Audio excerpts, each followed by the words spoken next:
Okay, kutaa darbe keessatti waa'ee countable nouns jedhu akkasuma artikiloota wal qabsiisnee ilaallee ture.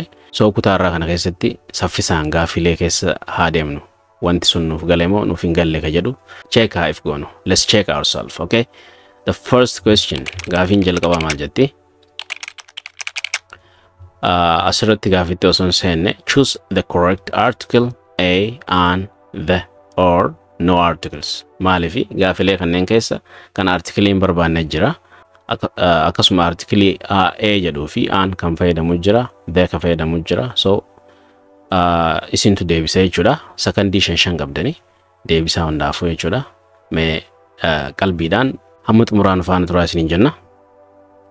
Okay, question number 1. I saw blank space lion at the zoo jedha. At the zoo. A lion jennamo. B an lion jennamo. C the lion. D no article. Artikilii tokko illee hin barbaachisu jedha. Maali deebisaan isaa?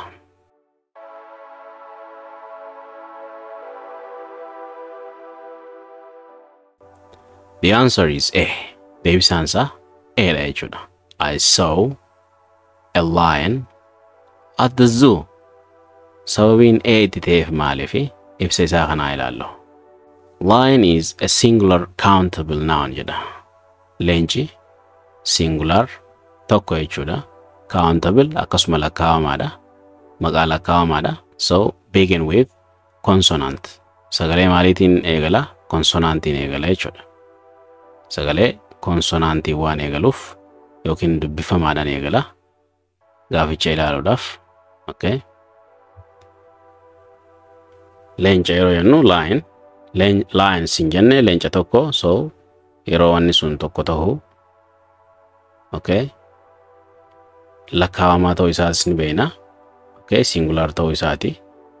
As well as waa'ee specificity miti leenca kanaa sanii wanni beeknu hin jiru. Zuutti argine. Okay.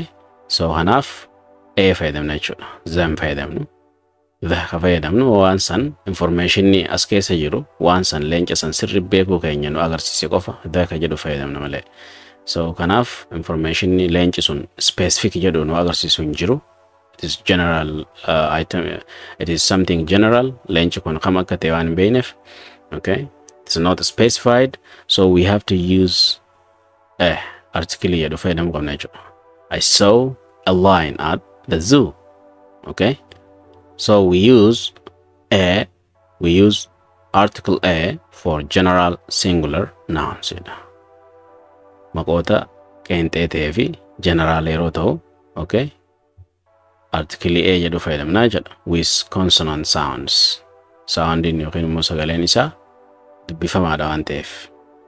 Vowel miti jechuudha. Dubbachiistuu miti jechuudha karaa biraatiin. Question number 2. She ate blank space apple before lunch. A B an, C the, D no article.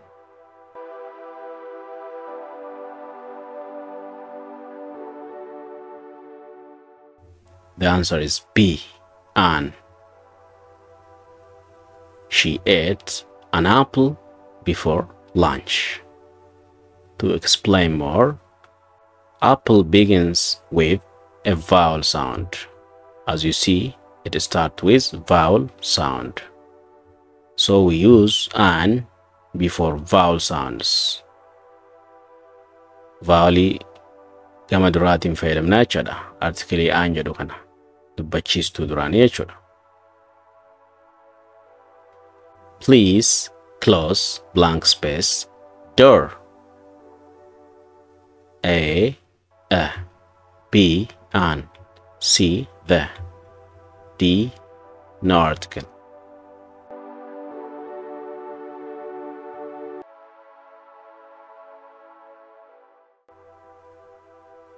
The answer is C, the door. Why? Because we're talking about a specific door. Ulaan tun tam akka taate ni beeknaa jechuudha waliin. Ulaa san cuuf yeroo sun jedhu namichi, ulaa san namichi dhaggeeffatus ni beeka jenne. So probably the door near us.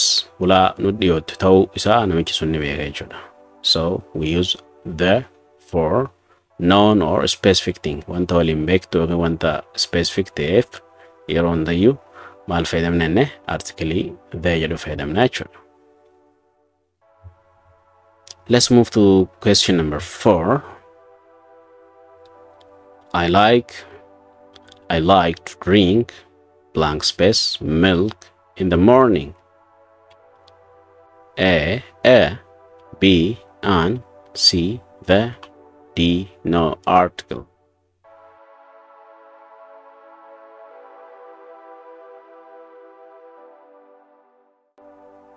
The answer is D, no article. Article tokkollee hin barbaachisu jedha asitti. Why? Sababni isaa maaliif?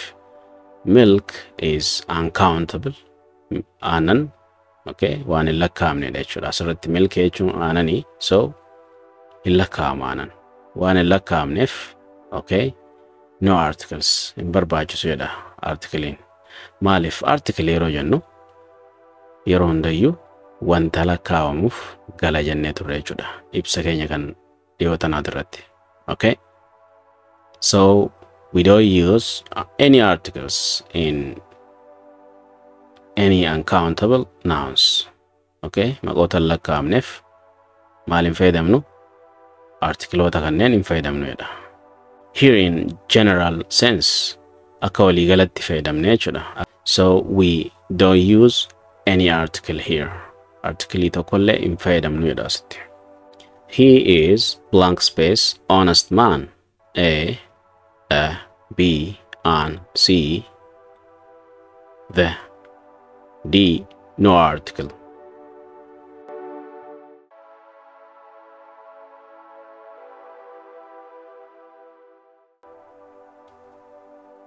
The answer is B, and he is an honest man.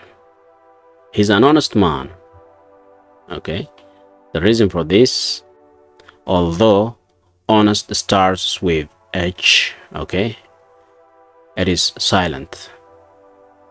Asirratti H-in silaamali vowel osoo hin taane konsonantidha. Kanaan eegaluyyuu because it is silent. Akka seera isatti silentidha waan hin dubbanneef isa kanaan dhagahame jechuudha. Honest fayyadu. So we hear the sound of O. So saniif asirratti article an jedhu fayyadamne jechuudha. The word sounds like honest. Sagaleen nuti dhageenyu maali? Isa akka honest jedhu dhageenya malee honest ka jedhu dhageenyu. So an honest man. An honest man jenne jechuudha. He's an honest man. Inni nama amanamaadha jechuudha hiika isaatti soo barbaadan. So this is the end of our class. Kuni xumura kutaa keenyaati. Gaafilee yoo qabaattan akkasuma yaada yoo qabaattan koomentii jala nu kaa'aa. Chaanala kanaaf immoo haaraa yoo taatan subscribe godhuu hin dagatinaadha. Akkasuma obboleeyyan keessan kan biraa kan afaan nuti dubbatu jirru kana dubbatuuf share godhaadha. Okay? Biraan gahaadha. Isaanillee haa baratanii. Namoota barachuu barbaachisu hunda biraan gahuudhaaf yaalii godhaadha. Share godhuu qofa jechuudha waan biraa isin hin gaafatu. So warri nu wajji garee keessa shaakaluu barbaadu lakkoofsa as jala agartan kanaan gara WhatsAppitiin yoo dhuftanii shaakaluun barbaada jettan gareettiin isin dabala. San booda achi keessatti hojii shaakalla jechuudha. Wantoota asirra baranne kanaa fi wantoota biraas. Kanarraa kanaafee isin gama keessanii wanni isin irraa eegamu barreeffachuu fi qayyabachuu qofa jechuudha wanni isin barbaachisu. Barreeffachuu qayyabachuu akkasuma shaakaluu jechuudha. Afaanii wanta shaakalamu hunda shaakaluudha. Kanuma jechuudha wanti isin gaafatu. Har'aaf hammana erga haasofne kutaa itti aanuun barumsa biraatiin hamma walitti deebinutti have a great time. Bye bye for now. Asirratti karaalee lameen amala hin qabne yookiin karaa afaan nagaa nama dubbatuu fi karaa afaan nagaa hin dubbanne jechuudha. Himuma wal fakkaataa ta'e, okay? Akka namni itti afaan nagaatiin namatti hin dubbanne jedhuu fi akka itti afaan gaariin jedhu adda adda jechuudha. So fakkeenyota akkasii lama wal cinaa qabnee ilaallaa jechuudha. Kan duraa maal jedha? Okay, you are wrong isin jedha nam tokko. Ati dogoggora jechuudha. Akkas jechuudha silaa akkam jettee bareedaadha. I see it differently.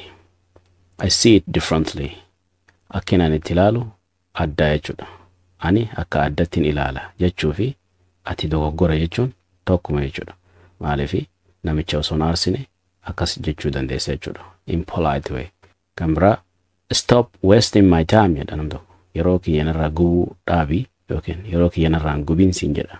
So kuni akka lolaati jechuudha. Namicha saniin lolaa jirta jechuudha. Taakkodhaa jirta. Okay? Yeroo koo hin qisaasessin. Okay? Isuma kana jechuudha. Afaan nagaatiin jechuu ni dandeenya ture. Akkam jenne? Let's get to the point jennaan. Gara qabxiidha haa seennu.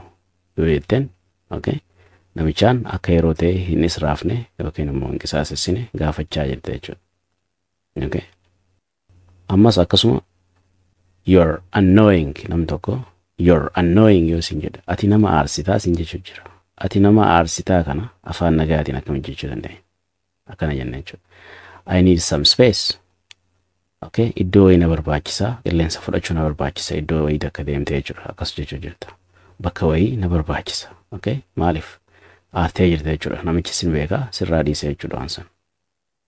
Iddoo namichaa hojii jirtu sanirraa gara iddoo biraa kan namni hin jirre tokkotti si deemuu si barbaachisa jechuudha. Akkas na barbaachisa jettee gaafachuu jirta jechuudha. Alitti aanu nam tokko afaan badaadhaan jechuudha. Akkamsiin jedha? That's bad idea. Okay? Yaaduma ati kan niteef kuni yaada badaadhaa sin jedha. Yaada gaarii miti. Yaada gadhee sin jechuu danda'a. So akkas jechuurra silaa akkam yoo jedhe bareedaadha afaan nagaatiin. Okay? That might not work well. That might not work well sin jechuu danda'a. Hiikaan isaa maali? Suni akka gaariitti hojjechuu dhiisuu danda'a sin jedha. Yaadni kee suni yaada nu fayyadu ta'uu dhiisuu danda'a sin jechuu danda'a afaan nagaatiin. Okay? Akkam jennee Ingiliffaani? That might not work well. That might not work well. Okay? Suni sirriitti hojjechuu dhiisuu danda'a. Ka jechuu qabu okay? Sun yaada badaadha. Jedhee si harkatti yoo kuffise si aarsa jechuudha namni sun. So yeroo hundayyuu yoo afaan nagaa dubbanne bu'aa guddaa argannaa jechuudha. Akkasuma mammaaksa tokko hojjeta maal jedha? Politeness costs nothing but gain everything jedhan. Afaan nagaa dubbachuun maallaqa sin baasisu okay? Bilaash yookiin freedha. Garuu immoo jedha gain everything waan hunda irraa argatte jechuudha. Sababa afaan nagaatiin. Okay? Have a great time.